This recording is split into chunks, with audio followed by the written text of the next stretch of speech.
दोस्तों bank Nifty में जो कल हमने डिस्कशन किया था और जिसमें मैंने आपको बोला था ये जो सपोर्ट रेजिस्टेंस हमने निकाले थे और ये जो ब्लैक हमने यहाँ पर सर्कल निकाला है नीचे की तरफ, वहाँ पे हमें बाइंग साइड पे ट्रेड जनरेट होने थे और ये जो ऊपर वाला था, ठीक है, यहाँ पे सेलिंग, तो इसी हिसाब से यहाँ पर सेलिंग।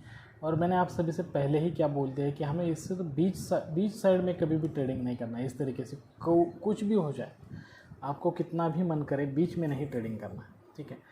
ये जो पॉइंट्स निकल के आते हैं ना, बाइंग वाले और सेलिंग वाले, उसमें भी जाने के बाद हमें वहाँ पे अच्छे ट्रेड पकड़ने हैं, ठीक है।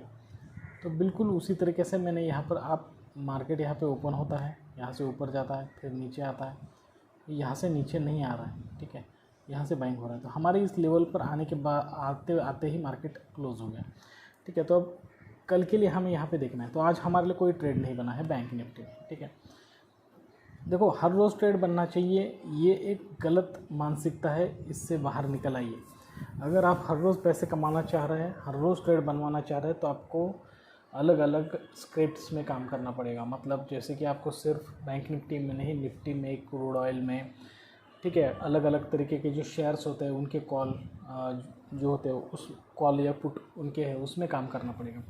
सिर्फ बैंक निफ्टी को अगर पकड़ के रहोगे तो फिर आपको यहाँ पर हर रोज़ ट्रेड मिलना नहीं, संभव नहीं है, ठीक है। तो इसलिए मैं कहता हूँ कि आपको हर एक अलग अलग तरीके, लेकिन पहले प्रैक्टिस के लिए बैंक निफ्टी पे ही ध्यान देना, बैंक निफ्टी पे ही प्रैक्टिस करना। जब इसमें मास्टर हो जाओगे तभी आपको वहाँ पे अलग अलग शेयर्स पे जाकर वहाँ पे ध्यान देना चाहिए, ठीक है। तो अब यहाँ पे हम देखेंगे कि कल के लिए हमें किस तरीके से ट्रेडिंग करना चाहिए। सपोर्ट रेजिस्टेंस बिल्कुल यही रहेगा। देखिए दोस्तों, हमारे पॉइंट के पास मार्केट आया है, तो अब हमारे लिए कल की अपॉर्चुनिटी यहाँ से छूट सकती है। जैसे कि आप बोलेंगे कैसे, तो यहाँ पे कल की अपॉर्चुनिटी कैसे जा सकती है, तो शायद कल मार्केट यहाँ पे गैप डाउन हो सकता है या फिर गैप अप हो सकता है, ठीक है। मतलब ये जो एक्चुअली पोजीशन यहाँ पे अगर ओपन होता है तो अच्छी बात है ना।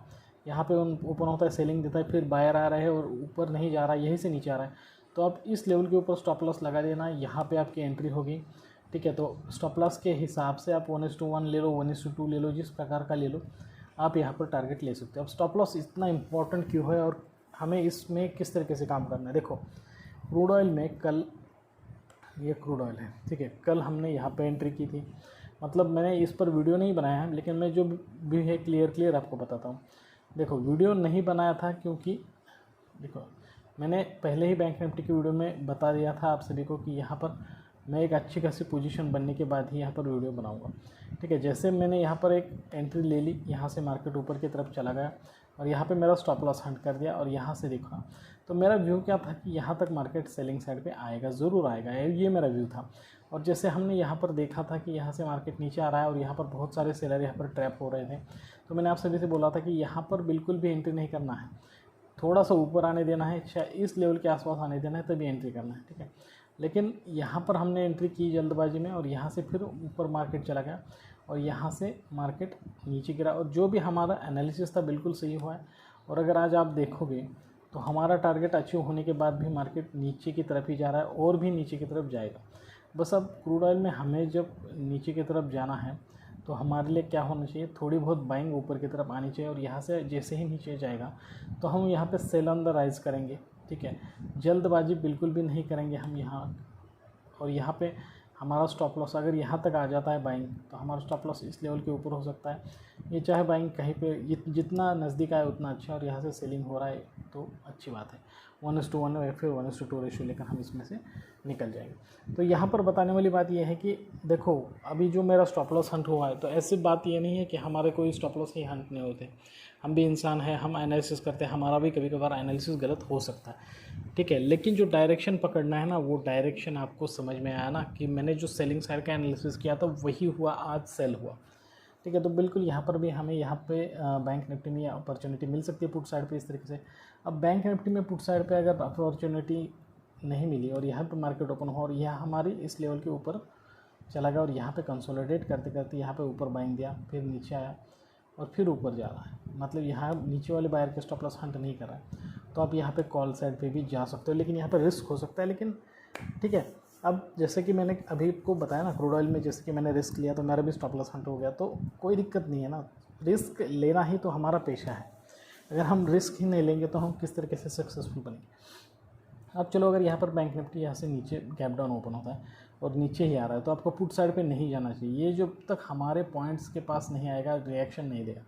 अब ये हमारा सपोर्ट ना ब्रेक करते हुए ही कंसोलिडेशन कर रहा है तो मैक्सिमम चांसेस है कि ये यहाँ से नीचे आएगा और ऊपर नहीं जा रहा है और ऐसे नीचे आ रहा है तो आप यहाँ पे सपोर्ट लेवल के ऊपर स्टॉप लॉस लगा सकते हो और यहाँ पे 1:2 रेशियो ले सकते हो। तो यहाँ पर नीचे सपोर्ट लेवल पे भी आपको पुट साइड पे चांसेस मिल सकते हैं।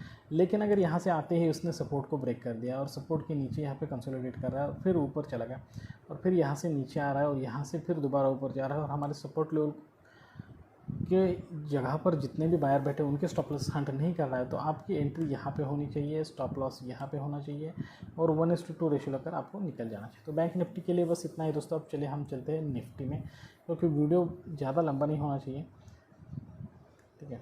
तो निफ्टी में देख सकते हैं आप बिल्कुल जो भी मैंने लाइन खींची है, जो भी मैंने सर्कल खींचा था, ठीक है। तो अभी यहाँ पे थोड़ा सा छोटा करता हूँ इसको,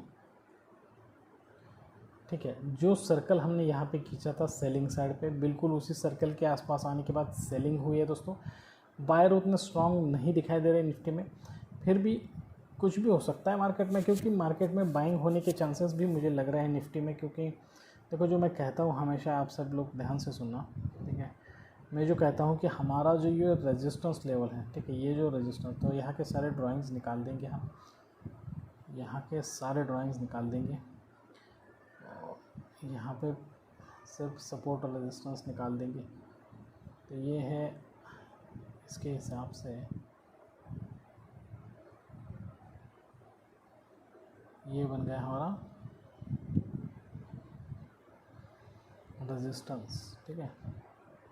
और हमारा सपोर्ट काफ़ी नीचे बना था तो यहाँ पे सपोर्ट बना।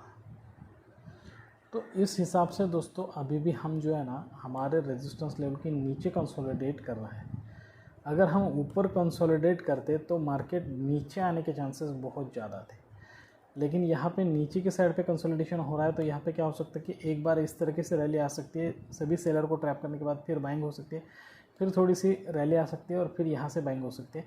और यहाँ के जो भी बायर है उनके स्टॉप लॉस हंट नहीं हो रहे हैं, आपने देखा, तो आप यहाँ पर इस साइड पे एंट्री ले सकते हो, इसके नीचे स्टॉप लॉस लगा सकते हो और ऊपर 1:1 या फिर 1:2 रेशियो लेकर निकाल सकते हो। अगर कॉल साइड पे जा रहा हो तो ज़्यादा रिस्क मत लेना।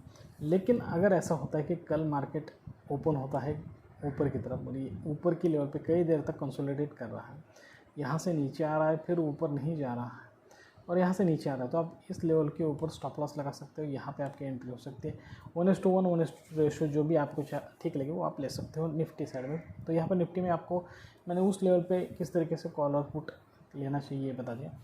अब देखिए दोस्तों, यहाँ पर हमारे लिए तो सेलिंग पॉइंट है।